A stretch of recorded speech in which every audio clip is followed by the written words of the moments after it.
Daniel Whitmore believed he had found a sophisticated partner who appreciated him for who he was rather than what he could provide. But on the morning of Knock's 36th birthday in August 2024, when he refused to purchase a 2 million baht diamond necklace she had selected at a Phuket luxury jeweler, she moved out of their shared villa within 3 hours, taking with her jewelry worth 80,000 pounds, electronics, his car keys, and his sense that genuine affection existed anywhere in his new Thai life. The villa felt cavernous and violated when Dan returned from the market that afternoon. Knock's clothes were gone from the closets. Her toiletries had been cleared from the bathroom. The jewelry he had gifted her over 18 months, a collection he estimated at approximately 80,000 pounds, had vanished along with his laptop, his camera equipment, and curiously, the spare keys to his Toyota Fortuner, which sat locked in the driveway with its main keys missing. On the dining table sat a handwritten note in English. "You never really loved me. You only wanted to control me with money. I deserve better than a cheap man who pretends to be generous. Don't try to contact me. Knock." Dan tried calling her immediately. The number was disconnected. He checked her social media and found he had been blocked on all platforms. He contacted mutual acquaintances asking if anyone knew where Knock had gone. Most claimed ignorance, though one woman finally admitted, "She's been planning this for weeks. She has a new sponsor already lined up in Bangkok." But this story does not begin with a birthday refusal and an emptied villa. It begins 20 months earlier, in a Phuket rental office, where a recently arrived British retiree met a woman who seemed like the answer to decades of loneliness, and failed to recognize that her sophisticated presentation was itself the first element of a carefully designed extraction strategy. Daniel Whitmore arrived in Phuket, Thailand in December 2022 at age 58, carrying 2 suitcases and approximately 420,000 pounds in liquid assets accumulated through decades of hotel management work across Europe. His career had been respectable but exhausting, 36 years moving between Manchester, Barcelona, the Algarve, and finally back to Spain, where he had managed a boutique hotel in Marbella until deciding that 58 was old enough to stop working for other people and start living for himself.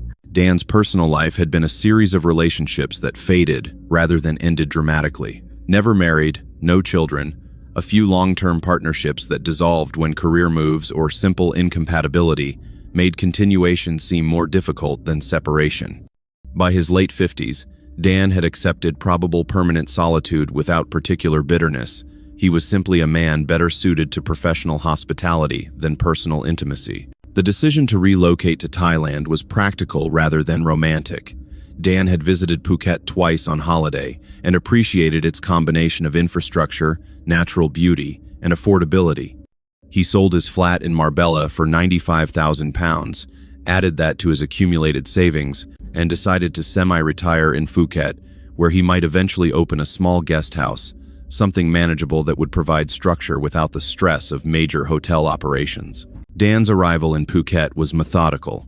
He spent his first month in a serviced apartment near Patong Beach, orienting himself to the island's geography and expat community. He joined several Facebook groups for British expats, attended a few meetups at pubs popular with English-speaking foreigners, and began researching property rental markets. By January 2023, Dan was ready to find a proper home. He contacted a rental agency in Rawai, specializing in properties for long-term expat residents. The agency assigned him to view several options with an agent, and it was during this property search that Dan met Siraporn Chanarong, though she introduced herself simply as Knock. Knock appeared at the first property, viewing as a friend of the rental agent, introduced as someone who could help with Thai language paperwork and local connections. She was in her mid-30s, attractive in an understated way, dressed elegantly in designer clothing that suggested wealth rather than tourism industry employment. Her English was excellent, her manner confident without being aggressive. "British?" Knock asked Dan during the viewing. "I love British culture. So polite, so refined, not like Americans who are always loud." Dan smiled at the flattery. "Manchester originally. Spent most of my career in Spain, though." "Hotel management, yes?" Noak had apparently been briefed by the rental agent. "Very impressive career. You must be very organized and professional." They viewed 3 properties that afternoon, Nok offered opinions on each. This one had poor water pressure. That one was too far from good restaurants. The third was overpriced for its condition. Her insights seemed genuinely helpful rather than intrusive.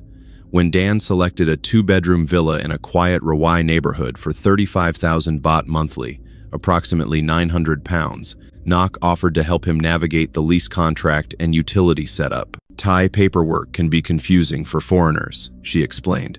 I'm happy to help as a courtesy. British people helped me when I studied in London, so I like to return the kindness.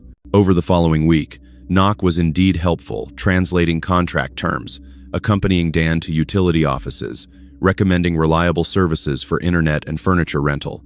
She refused payment for this assistance, insisting it was simply neighborly welcome. But she accepted Dan's invitation to dinner at a beachfront restaurant as thanks for her time. During dinner, Nok shared her background. She had studied fashion merchandising in London for 2 years, returned to Phuket, and now owned a small boutique in Patong selling designer clothing and accessories to wealthy tourists and expats. She had been married briefly in her 20s to a Thai businessman but was now divorced and focused on her business and personal independence. I'm not looking for sponsor, Nok said directly. I see many Thai women with foreign boyfriends, always asking for money. That's not me. I have my own income, my own life. I just enjoy meeting interesting people from different cultures. This disclaimer was itself a strategic element by explicitly stating she was not financially motivated. Nok positioned herself as different from the transactional relationships many expats encountered, making Dan feel that any connection they developed would be based on genuine compatibility rather than economic exchange. They began spending time together casually over the following weeks. Nok would invite Dan to beach clubs she frequented, to art gallery openings, to upscale restaurants popular with Phuket's wealthier residents. Dan noticed that Nok's lifestyle seemed expensive. She wore designer brands, drove a late-model BMW, and socialized in circles that spent freely. But she always paid her own way during their outings, reinforcing her claim of financial independence. By February 2023, 2 months after meeting, their relationship had evolved from friendship to romance. The transition was gradual and felt natural, increasing physical affection, more intimate conversations, eventually spending nights together at Dan's villa. Nok would arrive with expensive wine and cook elaborate meals, demonstrating domestic capability alongside her sophistication. Dan felt fortunate. At 58, after years of solitude, he had found a partner who was attractive, educated, financially independent, and apparently genuinely interested in him rather than his resources. Nok made him feel valued, attractive, and relevant in ways he had not experienced in decades. In March, Nok suggested they should live together. I spend most nights here anyway, she observed, and my apartment lease is ending. It makes sense to share expenses and actually build a life together rather than maintaining separate households. Dan agreed enthusiastically. Nok moved her belongings into the villa, an impressive amount of designer clothing, shoes, handbags, and accessories that filled the second bedroom's closet completely. Dan noticed the quantity and quality of her possessions seemed inconsistent with a small boutique owner's income, but he dismissed his concerns as perhaps not understanding Thai business profitability. Living together, Dan began observing Nok's actual lifestyle more closely. She spent hours daily on her phone and laptop, supposedly managing her boutique, though she rarely went to the physical store. She received frequent deliveries, clothing, cosmetics, accessories that she claimed were business inventory, though they seemed to disappear into her personal wardrobe. She took extensive spa treatments, frequent salon appointments, and maintained beauty routines that seemed extraordinarily expensive. When Dan gently asked about her business finances, Nok became defensive. "Why do you question me? Do you not trust me? I told you I'm independent. I don't need to explain my money to you." Dan apologized for overstepping. He did not want to be the controlling British boyfriend interrogating his partner about her finances. If Nok claimed she could afford her lifestyle through her boutique income, he should accept that at face value. But gradually, Nok began introducing financial requests, always carefully framed, always with apparent reluctance, always accompanied by emotional reasoning that made refusal seem cruel or stingy. The first significant financial request came in April 2023, 4 months into their relationship. Nok mentioned that her boutique needed renovation.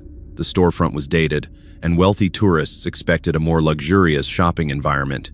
The renovation would cost approximately 150,000 baht, about 4,000 pounds, and while she had some savings, she was short by about 50,000 baht. "I hate to ask," Knox said, her discomfort appearing genuine, "but I've invested so much in this business already. If I don't renovate, I'll lose customers to newer boutiques. Could you possibly lend me the shortfall? I'll pay you back from increased sales within 3 months. Dan hesitated. 4,000 pounds was not insignificant, but it was manageable from his resources, and helping his partner's business seemed reasonable within a committed relationship. "You don't need to pay me back," Dan said. "Consider it an investment in our shared future." Nok was overwhelmingly grateful, crying and thanking him repeatedly, promising this generosity would not be forgotten. Dan felt proud to be able to help, to be the supportive partner, enabling his girlfriend's entrepreneurial success. The boutique renovation supposedly occurred over the next month, though Dan never visited the store during this period. Nok claimed she was embarrassed to have him see it under construction.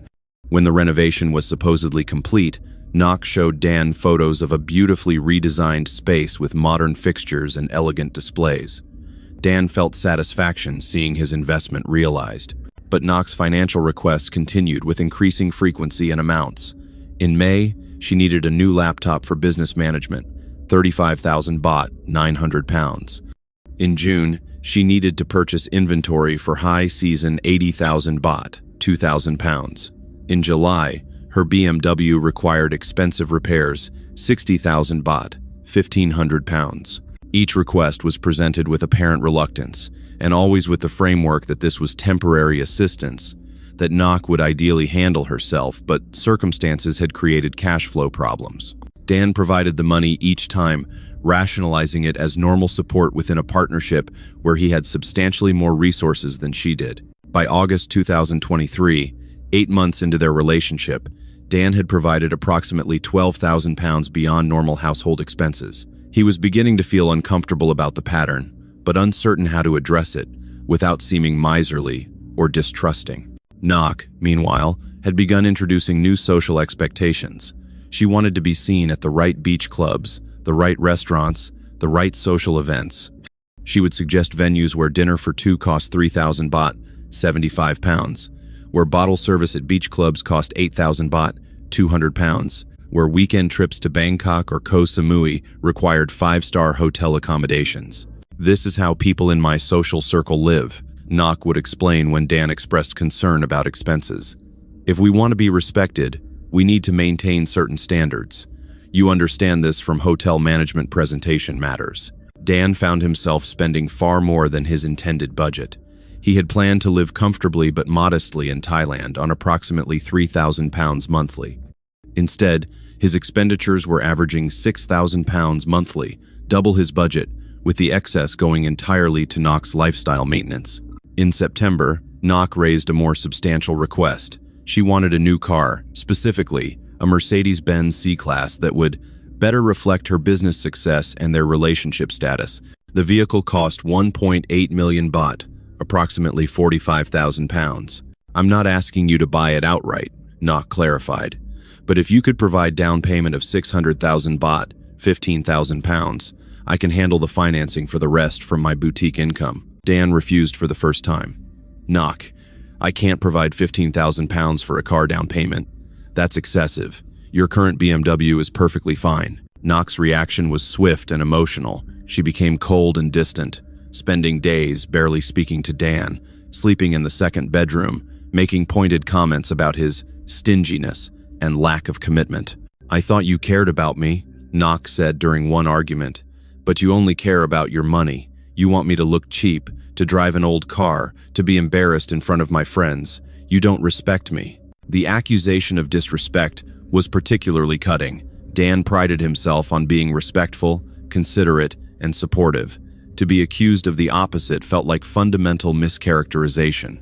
He tried explaining his perspective that 15,000 pounds for a car was beyond reasonable, that he was supporting her substantially already, that love should not require constant financial proof. But Nok framed every refusal as emotional rejection rather than financial prudence. "It's not about the money," she would insist. "It's about showing you value me. Other men's girlfriends get nice cars, but me? I have to beg and then get told no. Eventually, worn down by the emotional manipulation and wanting to restore peace, Dan agreed to provide the down payment. The money was transferred, the Mercedes purchased, and Nock was joyful again, affectionate, attentive, grateful. Dan told himself this was a one-time large expense and that things would stabilize now. They did not stabilize. The Mercedes became a new benchmark for lifestyle expectations. If Dan was willing to contribute £45,000 toward a car, surely he could provide for other commensurate expenses. Nock began requesting jewelry, a Cartier bracelet for 35,000 baht, 850 pounds, diamond earrings for 70,000 baht, 1,700 pounds. She wanted weekend trips to luxury resorts, 40,000 baht per weekend, 1,000 pounds. She wanted designer handbags, Louis Vuitton, Gucci, Hermes, each costing between 50 and 200,000 baht. Dan found himself in a pattern he could not escape. Refusing any request triggered emotional punishment, coldness, accusations, threats to leave. Providing the money bought temporary peace and affection, but the next request would arrive within days or weeks, each one larger and more expensive than the last. By December 2023, 1 year into their relationship, Dan had spent approximately 80,000 pounds beyond his intended budget, 68,000 directly on Nock's requests and expenses, plus 12,000 in elevated lifestyle costs to maintain the social presentation Nock demanded. His 420,000-pound nest egg had depleted to roughly 320,000. At this rate, Dan calculated, he would exhaust his resources within 3 years. The guest house dream was increasingly unrealistic. The capital required for that investment was being consumed by Nock's lifestyle maintenance. Through early 2024, Dan's financial situation continued deteriorating, while Nock's expectations continued escalating. What had begun as occasional assistance had transformed into complete financial dependency. Nock contributed nothing to household expenses, paid for none of her personal purchases, and expected Dan to fund an increasingly expensive lifestyle without question or complaint. Dan attempted to establish boundaries multiple times. He suggested they needed to reduce spending, that his resources were not infinite, that perhaps Nock should contribute more from her supposedly successful boutique. Each attempt triggered severe emotional reactions. "You're trying to control me with money," Nock would accuse. "You want me dependent and powerless. That's what all foreign men do. They pretend to be generous, but really they just want to own Thai women." The accusation of being like all foreign men was particularly painful for Dan. He had always prided himself on treating partners as equals, on avoiding the transactional relationships common among expats and local women. To be lumped into that category felt deeply unjust. Nock also began using social pressure more explicitly. She would invite other couples to dinner expats with Thai partners and make pointed comments about what the other women received from their boyfriends. "Sire's boyfriend bought her a beach condo in Kamala," Nock would mention casually. "She's so lucky to have a generous man who truly values her." Or, "Did you see Ploy's new Rolex? Her husband surprised her for no reason, just because he loves her." The implications were clear. Dan was falling short compared to other expat men. His financial support was inadequate. His love was questionable because it was not sufficiently expensive. In March 2024, Nock introduced her most ambitious request yet. She wanted to relaunch her boutique with a major expansion, moving to a larger space, increasing inventory significantly, hiring staff. The capital required was 2 million baht, approximately 48,000 pounds. "This is an investment in our future," Nock explained. "Once the business is successful, I'll have real income. I won't need to ask you for money anymore. This is the solution to all our financial tension." Dan was skeptical. He had never seen evidence that Nock's boutique was actually generating meaningful revenue. He had never visited the store, never met any employees, never seen financial statements. The entire business seemed increasingly fictional, a justification for receiving money rather than an actual commercial operation. "I need to see your business financials," Dan said firmly. "If I'm investing 48,000 pounds, I need to see actual books, understand the business model, verify the store exists and operates as you describe." Nock's reaction was explosive rage. "You think I'm lying? You think I'm scamming you?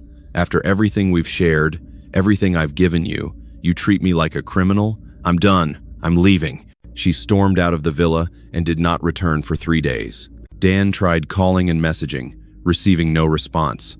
On the 3rd day, Nok returned but remained cold and angry. "I've been thinking," she said. "Maybe we're not compatible.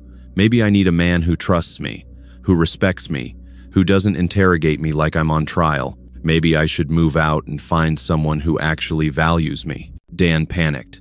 Despite the financial strain, despite his growing suspicions, he did not want to lose Nok. She represented companionship, affection, a life less lonely than what he had known before. He apologized for being distrustful, promised he did trust her, and agreed to provide the boutique expansion capital without requiring financial documentation. The 2 million baht was transferred in April. Nok was joyful and loving again, promising this investment would change everything, that within 6 months her business would be self-sufficient, and Dan would see returns on everything he had provided. 6 months later, in October 2024, Dan had seen no evidence of business expansion, no returns, no change in Nok's financial dependence. When he raised this concern, Nok explained that expansion was slower than anticipated, that she was reinvesting all profits into growth, that patience was required for business success. By this point, Dan had spent approximately £130,000 on Nok beyond his normal living expenses. His remaining assets were roughly £270,000. He had gone from comfortable retirement to financial precariousness in less than 2 years. His daughters back in England, he had 2 from a relationship in his 30s, had become concerned when Dan mentioned his new relationship and his spending. They urged him to be careful, to protect his assets, to ensure he was not being exploited. Dan bristled at their concerns, insisting they did not understand his relationship or Thai culture. But privately, Dan was beginning to acknowledge what he had resisted, accepting that Nok was not a successful boutique owner who occasionally needed assistance, but rather someone whose entire lifestyle was funded by his resources and who had never contributed financially to their relationship. The final breaking point came in August 2024, approaching Nok's 36th birthday. She showed Dan a diamond necklace at a Phuket luxury jeweler, an elaborate piece with multiple stones, price tagged at 2 million baht, approximately £48,000. "This is what I want for my birthday," Nok announced. "I deserve something beautiful after all the stress of running a business and supporting our relationship." Dan stared at the price tag, then at Nok, and felt something fundamental shift. For 2 years he had been accommodating, generous, afraid of conflict.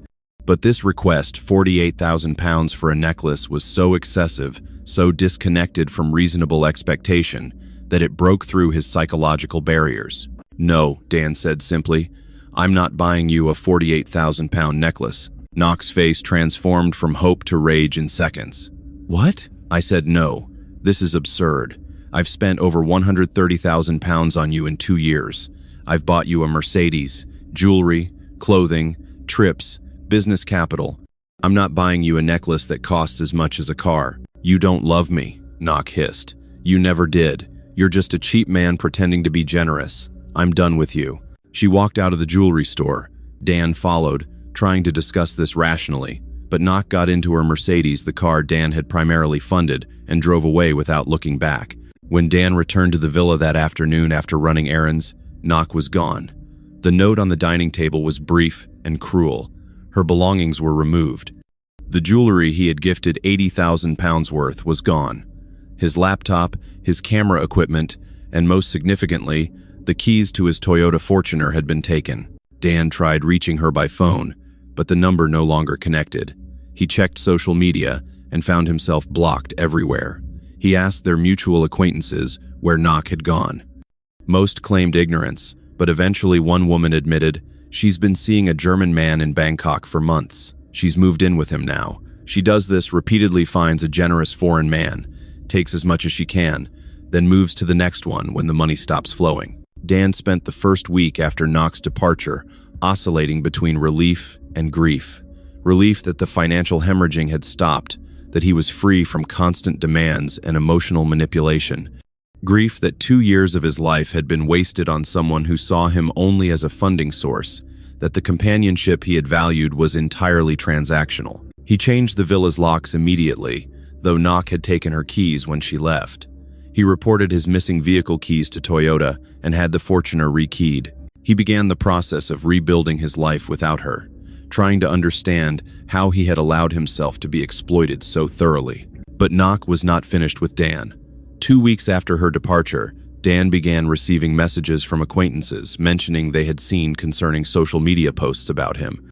When Dan checked platforms where Nok had not blocked him through mutual friends' accounts, he discovered she had launched a comprehensive online campaign against him. On Facebook, Instagram, and Thai social platforms, Nok had posted lengthy accusations. She claimed Dan had been emotionally abusive throughout their relationship, that he controlled her through money, that he refused her basic necessities while living luxuriously himself, that he had manipulated her into isolation from friends and family. "I wasted 2 years with a man who claimed to love me but treated me like property," one post read. "He made me feel worthless because I didn't have as much money as him. He used his financial power to control every aspect of my life. I finally escaped, but I want to warn other Thai women about Daniel Whitmore from Manchester. He is not the kind British gentleman he pretends to be." The posts included photos of Dan, some that Nok had taken during their relationship, others that appeared to be screenshots from his own social media before she was blocked. She posted in expat groups, in Thai community groups, in Phuket local forums. She encouraged her friends to share the posts widely. The impact was immediate and devastating. Dan began receiving hostile messages from strangers calling him abusive, demanding he leave Thailand, threatening violence. His reputation in the expat community was shattered. People who had been friendly now avoided him or confronted him aggressively about Nok's accusations. His landlord contacted him, expressing concern about problems and hinting that perhaps Dan should consider finding alternative accommodation.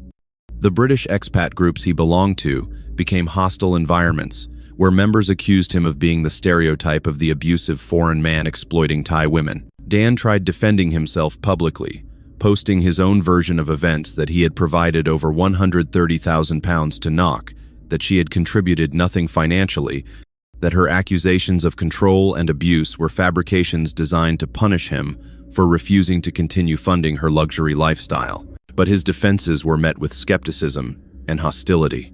"Of course he claims she was using him," commenters wrote. "That's what all abusive men say when Thai women escape their control. The narrative had been established. Rich British man uses money to control poor Thai woman. She finally finds courage to leave. He retaliates by claiming she was a gold digger." The situation escalated further when Nok filed a report with Thai police, claiming Dan had abandoned her and left her destitute and homeless after making promises of financial support. The report was essentially false testimony, but it created legal complications for Dan's visa renewal. His retirement visa extension, due for renewal in September, encountered obstacles. Immigration officials questioned him about the police report, about his relationship with Nok, about allegations of financial abandonment. Dan had to hire a lawyer to navigate the situation, spending additional thousands of pounds to protect his visa status. The lawyer explained that Nok's strategy was sophisticated. "She's creating legal and social pressure to force you to pay her money to make the problems disappear." Many Thai women know that foreign men will pay substantial amounts to avoid visa problems, social humiliation, or legal complications. This is essentially extortion through reputation destruction. Dan refused to pay. Doing so would validate Nok's accusations and encourage her to repeat the pattern. But refusing meant enduring months of social and legal harassment, while his reputation lay in ruins and his visa status remained precarious. Through October and November 2024, Dan focused on legal defense and reputation management. His lawyer worked with the British Embassy to document the actual financial dynamics of the relationship. Dan provided bank statements showing transfers to Nok, totaling over £130,000, evidence that he had paid all household expenses, documentation of the vehicle and jewelry purchases. The lawyer also discovered that Nok had a pattern of similar relationships. She had previously targeted a German man in 2021, a Swedish man in 2019, and an American man in 2017, each relationship lasting 18 to 24 months, each ending when the man refused further financial support, each followed by similar social media campaigns claiming abuse and abandonment. "She's essentially a professional," the lawyer explained. "She finds lonely expat men with resources, presents herself as sophisticated and independent to distinguish herself from obvious bar-girl relationships, extracts maximum money while maintaining the fiction of romance, then moves to the next target when the current one stops paying. The social media attacks serve two purposes. They provide revenge against men who refuse to continue funding her, and they create a public record portraying her as a victim, which helps her attract the next target who will want to save her from previous bad relationships. With the lawyer's help and embassy support, Dan's visa situation was resolved by December. Immigration officials reviewed the evidence and determined Knox's claims were without merit. The police report was noted as unsubstantiated. Dan's visa extension was approved, but his reputation remained damaged. Many in the expat community still believed Knox's version of events, or at minimum viewed Dan as someone who had exercised poor judgment in his choice of partner. His social circle had contracted to a small group of men who either knew Knox's history or had experienced similar exploitation themselves. By early 2025, Dan had relocated from Phuket to Khao Lak, a quieter coastal area 90 kilometers north. He wanted distance from the social environment where Knox's accusations still circulated, where he was still recognized and judged. Khao Lak offered anonymity and a simpler expat community, less focused on luxury lifestyle and social status. Dan rented a modest apartment for 18,000 baht monthly, £450, and began rebuilding his financial and emotional stability. His remaining assets totaled approximately £250,000, enough to live comfortably if he maintained strict budgeting and avoided any romantic entanglements that might threaten his finances.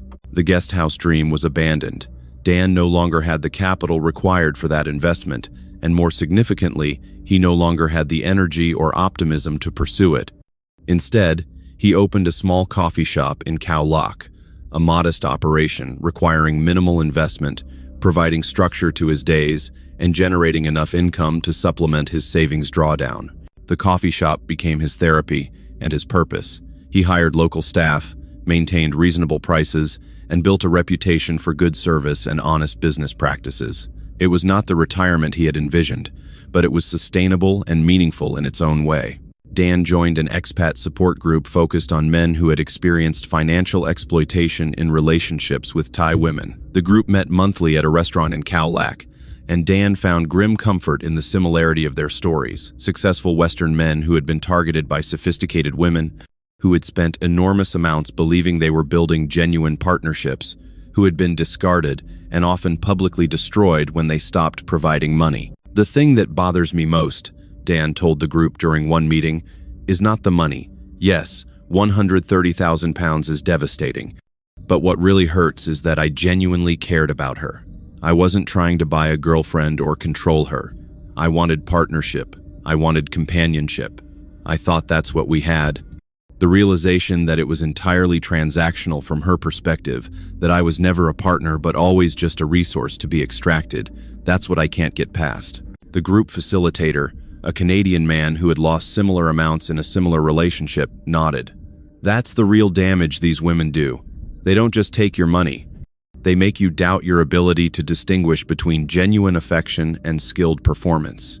You lose faith in yourself, in relationships, in the possibility of authentic connection. The money can potentially be rebuilt. The psychological damage is permanent." Dan began warning newly arrived expats about sophisticated relationship scams. His message was specific.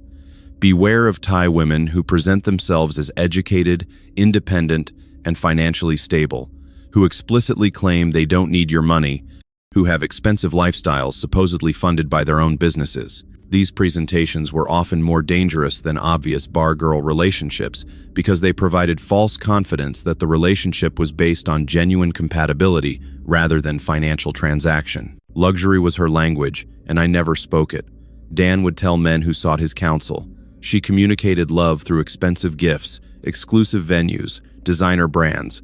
I thought I was being generous and supportive, but I was actually just funding her preferred lifestyle, and when I stopped, the relationship ended immediately because there was nothing else there. The love I thought we shared was just transaction disguised as romance. Through late 2025, Dan settled into his diminished but stable existence. His coffee shop operated successfully, providing approximately 25,000 baht monthly profit £600. Combined with careful drawdown from his remaining savings, he could live comfortably enough if he avoided any significant expenses. His relationship with his daughters improved slightly. They had been proven correct in their warnings about knock, and while there was some satisfaction in that validation, they were primarily relieved their father had escaped without complete financial destruction.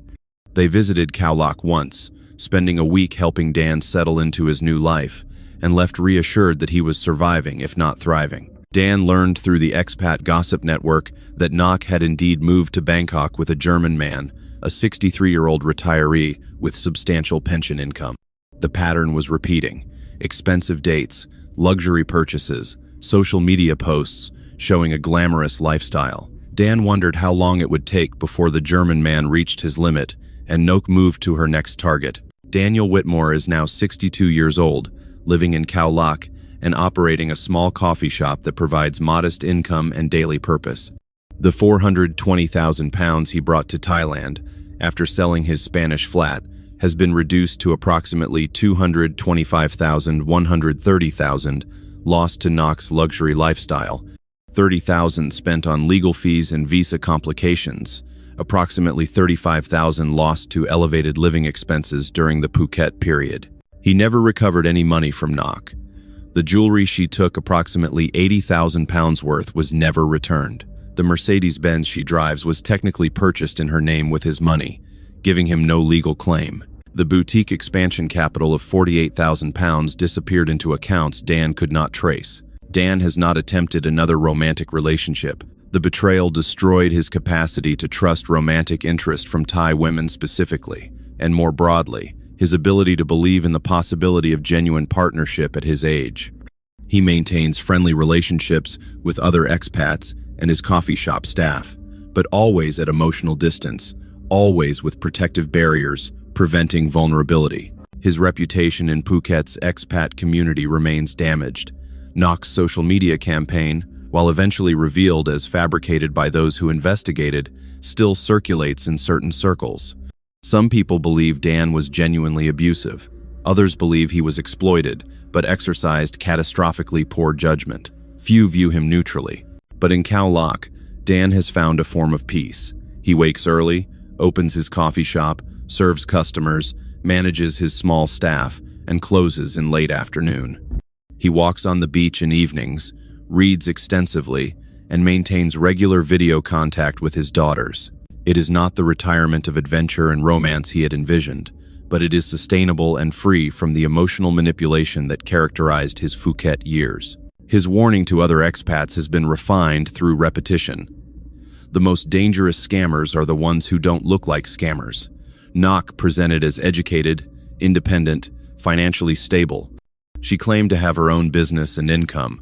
She explicitly stated she wasn't interested in financial support. These presentations were themselves the scam they made me believe. The relationship was based on genuine compatibility. By the time I recognized the pattern, I had already invested over £130,000 in 2 years of my life. Dan estimates his public warnings have reached thousands of expats and prevented at least a dozen men from entering similar relationships. Several contacted him after recognizing elements of Knock's pattern in women they were dating: the gradual escalation of financial requests, the emotional manipulation around refusals, the lifestyle expectations presented as normal within Thai culture. One Australian man thanked Dan specifically. "I was 3 months into a relationship with a woman who seemed exactly like you described, Knock. Independent, sophisticated, claiming to own a business. She had just started asking for money for her shop renovation. Your story made me hire a private investigator. Turns out she doesn't own any business. She lives entirely off foreign boyfriends and has done for years. You saved me from losing everything." These prevented losses provide Dan with some sense that his catastrophic experience has not been entirely wasted. If his humiliation and financial destruction can protect others, perhaps there is redemptive value in sharing the story despite the shame attached to it. When asked if he regrets moving to Thailand, Dan's answer is measured: "I don't regret seeking companionship and a new life. Those are legitimate desires. I regret not recognizing that Knock's expensive lifestyle was incompatible with her claimed boutique owner income. I regret not insisting on verifying her business actually existed and generated revenue. I regret interpreting her explicit claims of financial independence as truth rather than the first element of the scam. Most of all, I regret not recognizing that someone who communicates love exclusively through expensive gifts and luxury experiences doesn't actually understand love. They understand transaction. He continues operating his coffee shop, living his modest life, warning newcomers, and trying to rebuild some financial security before age makes working impossible. His savings of £225,000, if carefully managed, should last another 15 to 20 years combined with coffee shop income. Not the comfortable retirement he planned, but sustainable survival. His daughters worry about his isolation and emotional withdrawal. During their visits, they encourage him to be open to companionship again, to not let one bad relationship close him off from human connection. Dan appreciates their concern but knows his capacity for romantic trust was destroyed too thoroughly to repair. "I'm not lonely in the way I was before Knock," Dan explains to them. "I'm content with solitude now. The loneliness that made me vulnerable to her exploitation has been replaced by preference for independence. She cured me of loneliness by making me prefer being alone." 3 years after Knock's departure, Dan still sometimes sees women who remind him of her sophisticated, well-dressed, confident Thai women in their 30s. He feels no attraction, only wariness, and a kind of sadness for whoever might be funding their lifestyle. He wonders if Knock is still cycling through foreign men, still presenting herself as the exception to transactional relationships, while executing one of the most calculated financial extractions in the expat community. He learned through a mutual acquaintance that the German man in Bangkok lasted 14 months before cutting off Knock's funding. She moved immediately to a French man in Chiang Mai. The pattern continues, and likely will continue until Knock ages out of attractiveness to her target demographic, or until she secures a man wealthy and naive enough to marry her and provide lifetime financial security. Dan's final message in his warnings to expats has become his signature closing. "Luxury was her language, and I never spoke it. I thought expensive gifts and experiences were expressions of love, but they were actually her currency, the price of her presence, her affection, her companionship. When I stopped paying that price, she left immediately because there was nothing else binding us together. Real love doesn't require luxury to prove itself. Real love exists in simple moments, shared values, genuine care. Everything else is just transaction with a romantic disguise." Daniel Whitmore survives in Khao Lak, a cautionary tale about the sophisticated exploitation that exists alongside the obvious scams targeting expats. His story is shared in support groups, in warning forums, in conversations between older expats who recognize the pattern and want to protect newcomers from similar destruction. He exists in permanent aftermath, not broken entirely, but permanently changed by the experience of believing he had found genuine partnership, only to discover he had been funding a luxury lifestyle performance. The man who arrived in Phuket seeking peaceful retirement and loving companionship is gone, replaced by someone more cautious, more isolated, and more aware that not all exploitation looks like scams, and not all scammers look like criminals.